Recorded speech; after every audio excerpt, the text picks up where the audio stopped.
শিক্ষার্থী বন্ধুগণ, তোমরা ভালো আছো? আমরা এখন যে অভিজ্ঞতা নিয়ে আলোচনা করব, তোমরা নবম শ্রেণীতে পড়ো। তোমরা কোন শ্রেণীতে পড়ো? নবম শ্রেণীতে। কিন্তু আমি একটা বই নিয়ে এসেছি, কোন শ্রেণীর বলতে পারো? সপ্তম শ্রেণীর।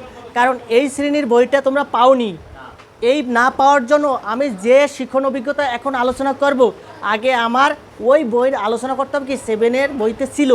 ওই বইতে লেখা আছে পূর্বের পার্টে তোমরা পেয়েছো বা জেনেছো। এখন তোমরা তো পূর্বের পার্টই জানো না, তাহলে সমস্যা না। তাহলে আমার ওই অভিজ্ঞতা আলোচনা করতে গেলে আমার অবশ্যই এই বইটা লাগবে, ঠিক আছে? এই বইটায় একটা গল্প আছে, গল্পটা তোমাদের সংক্ষিপ্ত করে আমি বলি, তারপরে বাস্তবটা দেখাই। গল্পটা হয়েছে, এক রাজা এক দরবেশ আইছে। রাজার বাড়িতে কি আইছে? দরবেশ। দরবেশ আসে না, হাসবে না, বাস্তব কথাই, বইয়ের গল্প, এ বইয়ের বাইরে না। দরবেশ আসার পরে সে একটা হাতে, আমি যেমন একটা বই নিয়ে আইছি, সে দরবেশ একটা চিত্র আকর্ষণ, মানে একটা কি নিয়ে আইছে? ছবি, মানে একটা ছবি বা একটা কারিকলম বা একটা উপহার নিয়ে আইছে, যে কোনো একটা সৌন্দর্যর একটা পিকচার নিয়ে আইছে। এখন বলছে কি, ওই পিকচারটার মানে রাজার দেখে পছন্দ হয়েছে। পছন্দ হওয়ার পর বলছে কি, দরবেশ আমার কাছে এটা বিক্রি করো। বলছে হ্যাঁ, বিক্রি করা যাবে খুব সহজভাবে। তাহলে কয় রুপি বা কয় টাকা দেবো? এখন দরবেশ বলছে এটা সাধারণ বস্তু ক্রয়ের করার মতো টাকা আমাকে দেওয়া যাবে না, এটা দেওয়ার একটা নিয়ম, ব্যতিক্রম নিয়ম। তাহলে দরবেশ বলার পর রাজা মেনে নিল যে ঠিক আছে, আপনি কিভাবে নেবেন বলেন? আমার হয়েছে প্রথম দিন যদি 1 টাকা দেওয়া হয়, তারপর দিন তার দ্বিগুণ দিতে হবে। এইরকম করে আমার 50তম দিন পর্যন্ত আমার এই চিত্রকর্মের মূল্য দিতে হবে। চিত্রকর্মের মানে যে পিকচারটা আছে তার কি দিতে হবে? মূল্য দিতে হবে।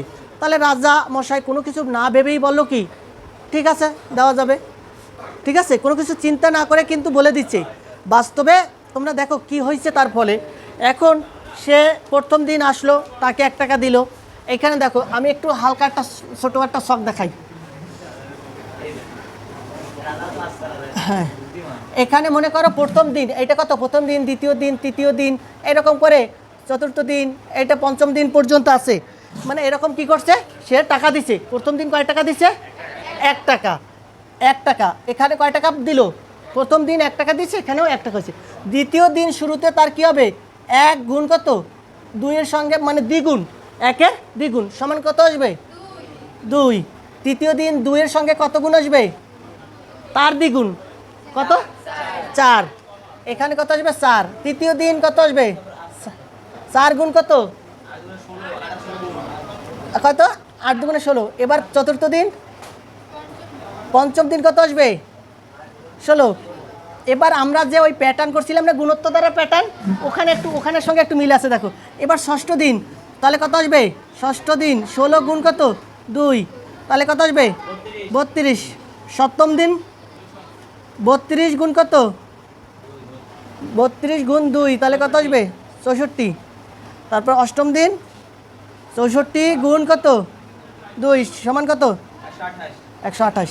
এইভাবে করে যখন সে মনে করো নবম দিন আসলো, এই প্রতিটা দিন বাড়তেছে। যখন 20তম দিন গেল, 20তম দিন যাওয়ার পরে রাজার মাথার টনক লড়লো। কেন লড়লো? দেখলো যে তার এই প্রতিটা যদি 8তম দিনে আইসে 128, এরপর যত যাবে তত তার বাড়বে।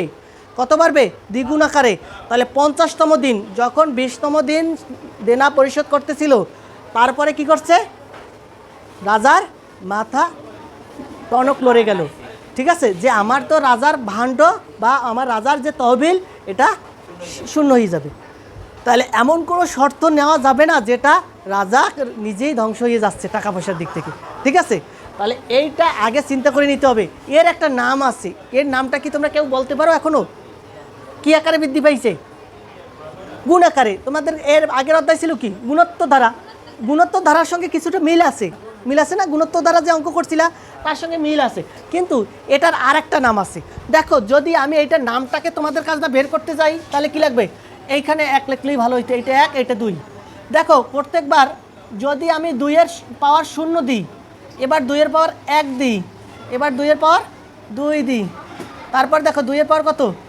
3, তারপরে 2-এর পাওয়ার 4, তারপর এরকম ডট ডট আসবে।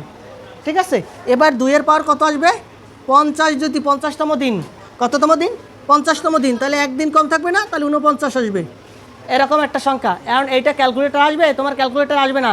তুমি দেখতে পারো সর্বোচ্চ 2-এর পাওয়ার 20 দিতে পারো। এই 20তম দিনে কত আইছিল এইটা দেখো ক্যালকুলেটরে। 20তম দিনে কয় টাকা আইছিল তার? 2-এর পাওয়ার 20 দাও, 10,48,000। হ্যাঁ, 576। এইটা হচ্ছে 20তম দিন। এইটা কত দিন? 20তম দিনে। তাহলে এরপরে দিনগুলো যখন যাবে তার কত পরিমাণ টাকা দিতে হবে এই ক্যালকুলেটারে হিসাব করা সম্ভব না। 20তম বলছিলাম এই জন্য, যেটা আমাদের সাধারণ ক্যালকুলেটারে, সায়েন্টিফিক ক্যালকুলেটার গণনা করা সম্ভব। তাহলে দেখো এর মধ্যে একটা মজার নাম আইছে, দেখো প্রত্যেকবার 0, 1, 2, 3, এর কি নাম হইতে পারে? তোমরা কিন্তু পূর্বের ক্লাসে নামটা জানো, বলো। তোমাদের বইতে না থাকলেও এই রকম আকার দেখছো, পাওয়ারটা দেখছো, পাওয়ারটার অপর নাম কি? সূচক। পাওয়ারের অপর নাম কি? সূচক বা পাওয়ার বা ঘাত, অথবা ভিত্তি হয়েছে তো 2-এর ভিত্তি যার উপর। তাহলে এইটা হচ্ছে সূচকের গল্প। আমরা এত সময় যা আলোচনা করলাম তা কিসের গল্প? সূচকের গল্প। সূচকের গল্পটা কোথায় আছে? 7ম শ্রেণীতে। কিন্তু যখন আমি 9ম শ্রেণীর, দেখো অভিজ্ঞতা 3 নিয়ে যাব, শিখন অভিজ্ঞতা, এখানে কি লেখা আছে? কি লগারিদমের ধারণা ও প্রয়োগ। আমার শিখন অভিজ্ঞতায় কি লেখা আছে? লগারিদমের ধারণা ও প্রয়োগ। কিন্তু এখানে সূচকের বৈশিষ্ট্য, এই সূচক সম্পর্কে এখানে কোনো লেখা নেই। এখানে দেখো শুরুতেই লগারিদমের প্রয়োগ ধারণা। তাহলে আমার এইখানে সূচক না জানলে লগারিদম জানা যাবে না। এই জন্য আমি তোমাদের এত সময় সূচকের ধারণাটা দিলাম। এবার ধারণাটা কমপ্লিট। তোমার ওখানে আসবে না, ও ক্যালকুলেটার আসবে না, আরও মানে বড় ওইখানে আইছে। হ্যাঁ, ওইটা ওই রকম একটা পাওয়ার আসবে, মানে পাওয়ার আকারে। এখন দেখো আর দেখো কথা, এবার কি আমরা সূচকের গল্পের ধারণা পাইছি। তাহলে সূচকের গল্প থেকে আমি আরেকটু ধারণা, কনসেপ্টটা দিতে চাই। এর কাছে খোলা একটা পৃষ্ঠা আছে, একটা পৃষ্ঠা দাও তো।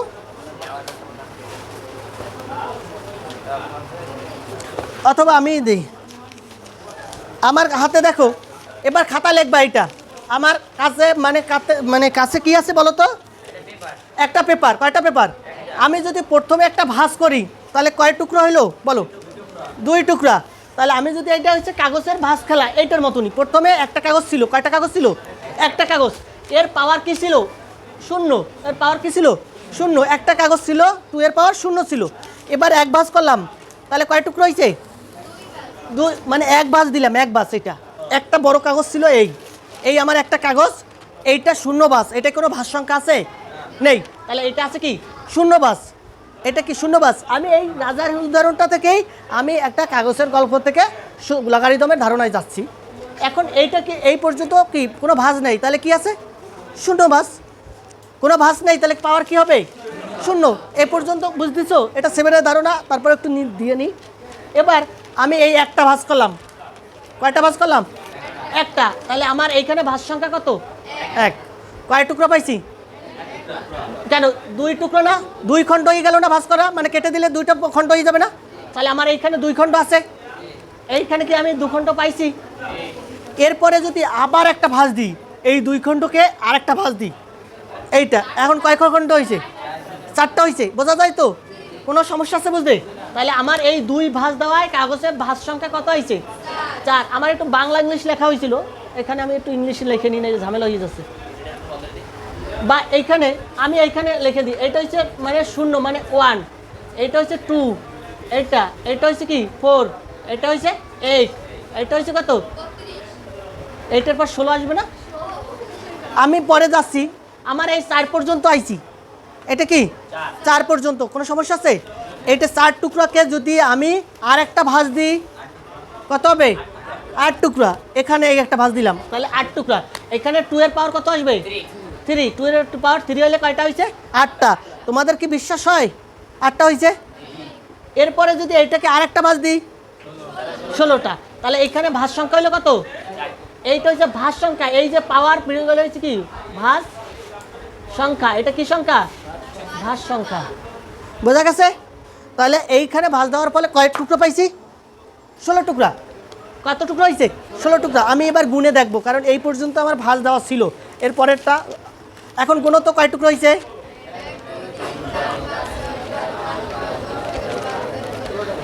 16টা হয়েছে, এ পর্যন্ত ঠিক আছে। এখন যদি এইটাকে আরেকটা ভাঁজ দিতাম,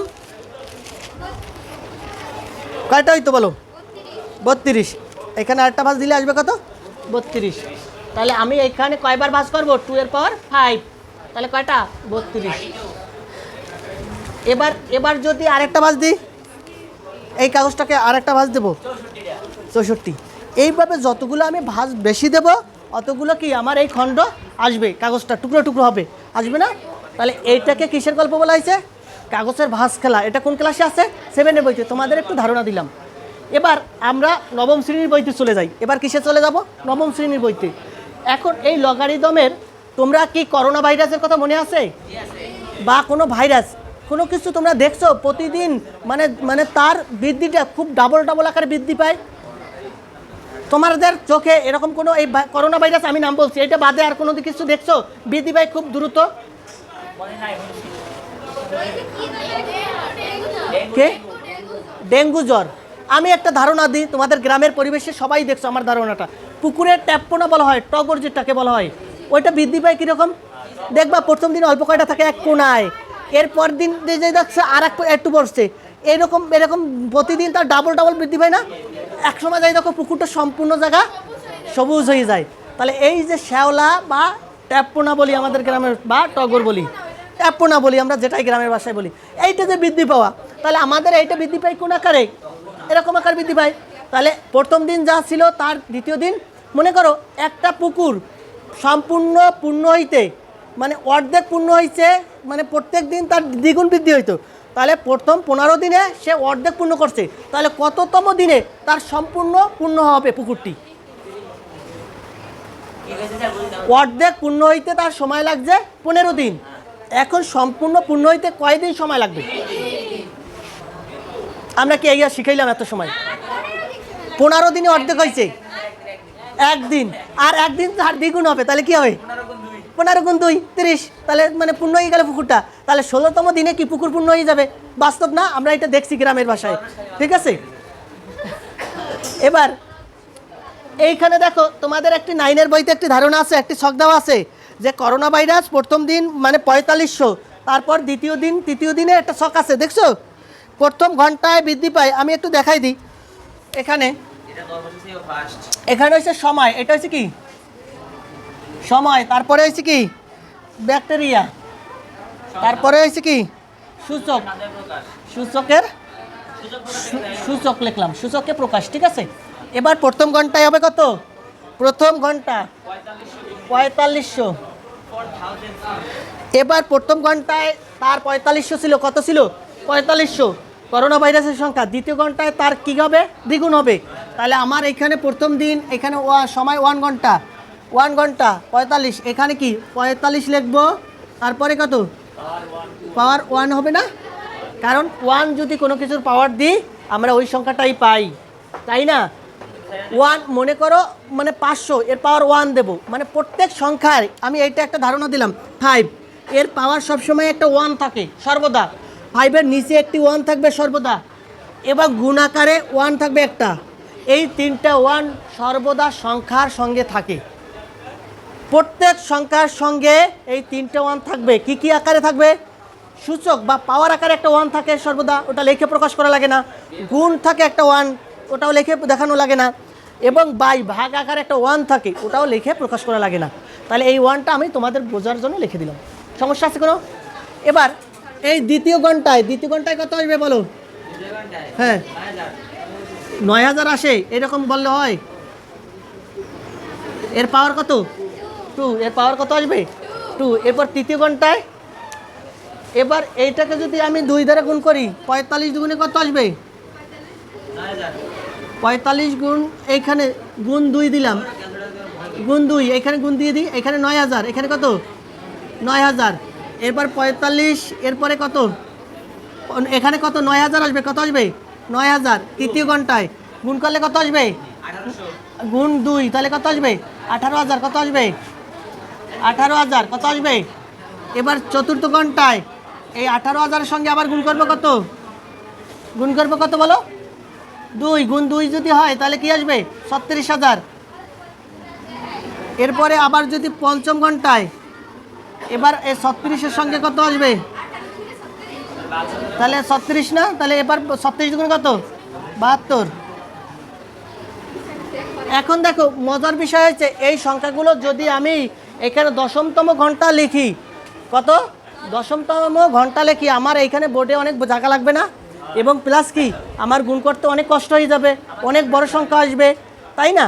এখন এইগুলোকে সংক্ষিপ্ত করার জন্য একজন গণিতবিদ, ওনার বাড়ি কোথায় ছিল বলতে পারো? স্কটল্যান্ড। হ্যাঁ, স্কটল্যান্ডের গণিতবিদ নেপিয়ার, কি নাম? নেপিয়ার। উনি লগের প্রথম কি ধারণা দিচ্ছে? জন নেপিয়ার। ইনি কি করছে? ইনি হিসাব করতে করতে একটা সময় দেখলো যে আমরা এই যে অঙ্ক করি, অঙ্ক যোগ বিয়োগ গুণ ভাগ করতে যাইয়া অনেক বড় সংখ্যা হয় এবং আমরা স্বাভাবিকভাবে গণনা করতে পারি না, তাই সমস্যায় পড়ে গেছে। এই সমস্যা উদ্ধার করার জন্য উনি কি গণিত চর্চা করা শুরু করলো এই লগারিদমের। তার বইতে প্রথম লগারিদম শব্দটি লেখা হয়। এই লগারিদম শব্দটি এসেছে কোথা থেকে? গ্রিক শব্দ থেকে। এই লগারিদম শব্দটি কোথা থেকে আইছে? গ্রিক শব্দ থেকে। এবং এই লগারিদম শব্দ সূচক এবং লগারিদমের মাধ্যমে। এবার যদি এইটাকে আমি সূচক আকারে প্রকাশ করতে চাইতাম তাহলে কি লিখতে পারতাম? এইটাকে যদি আমি সূচকীয় আকারে লিখতে চাই, সূচক আকারে, তাহলে আমি কি লিখতে পারি বলতে পারো? যদি আমি এই সংখ্যাটারে 45.5 গুণ 10 টু পাওয়ার 2 হইলে 10 টু পাওয়ার 2, দেখো তো এই সংখ্যাটা গুণ করে কত আসে? হ্যাঁ, পাওয়ার 2 দেবা।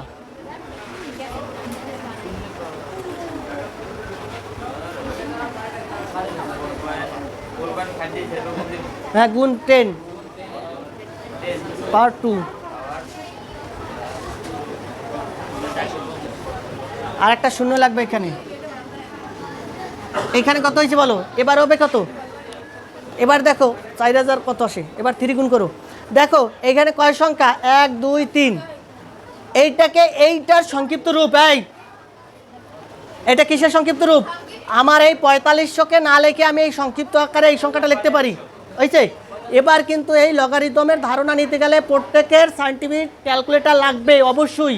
এই অধ্যায় করতে গেলে ক্যালকুলেটর ছাড়া কখনো সম্ভব নয়। এই পর্যন্ত বোঝা গেছে? আমি এইটাকে সংক্ষিপ্ত লিখলাম, তাহলে তারপরে এইটাকে কিভাবে লিখতে পারতাম? 4.5 গুণ 10 টু পাওয়ার কত? 4। দেখো এইটা গুণ করলে এই সংখ্যাটা আসে।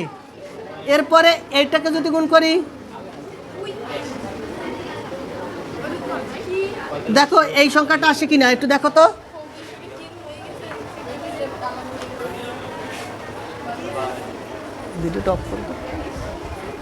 দেখো আমরা একটু বাড়তি গেছিলাম, আমরা ওই বাড়তিতে পরে যাই, ঠিক আছে? আমরা বইয়ের সঙ্গে মিল করে নিই ছকটা। এবার দেখো এই 45, এই কথা বলবে না, 45-এর এখানে কত আছে? 4500 কত আছে? 4500-র সঙ্গে যদি 1 গুণ করি তাহলে এই সংখ্যাটাই থাকে। এরপর 4500-র সঙ্গে যদি কত গুণ করব? 2 গুণ করলে এটা আসবে। এখন এরপরেরটা কত আসবে? 3 গুণ। পরেরটা কত? আমি যদি এইখানে 2 এর পাওয়ার 1 দিই 45-এর সঙ্গে, এইটা থাকে কত থাকে? 45 1 দ্বিগুণ। প্রথমটায় কি দেব? 0। প্রথমটা হচ্ছে 0 গুণ। কত? 0 গুণ। প্রথমটা 0 গুণ। দ্বিতীয়টায় কত আসবে দেখো? 45 গুণ 2.1, তাহলে আসবে কত? এটা। এরপরে তৃতীয়টায় কত আসবে? 4500 গুণ 10 টু পাওয়ার 2। এরপরেটা আসবে কত? 4500 গুণ 10 টু পাওয়ার 3। এরপরে 4500 গুণ 2 টু পাওয়ার 4। এবার দেখো এইভাবে যদি লিখি তাহলে এটা কমপ্লিট হয় না গুণ করা। এখন যে কোনো একটি গুণ করে দেখো এই গুণটা করলে এটা আসে কিনা। পরে আরেকটাও লিখতে পারি আমরা, 4500 গুণ 2 এর পাওয়ার 5। এবার কি আইছে? 72000 আইছে। তাহলে আমরা এইটাকে সূচক আকারে লিখলাম, এই লেখাটাকে কি আকারে লিখলাম? সূচক। এখন আমি যদি সূচকের ধারণা দিতে যাই তাহলে আগে 7-এর বইটা দিয়ে নিলাম, তাই একটু সহজ হয়েছে না? এরপরে আমাদের যে দেখো পরের কাজগুলো, তোমরা ভিডিও করো, অফ করো, এই জায়গায় বসো।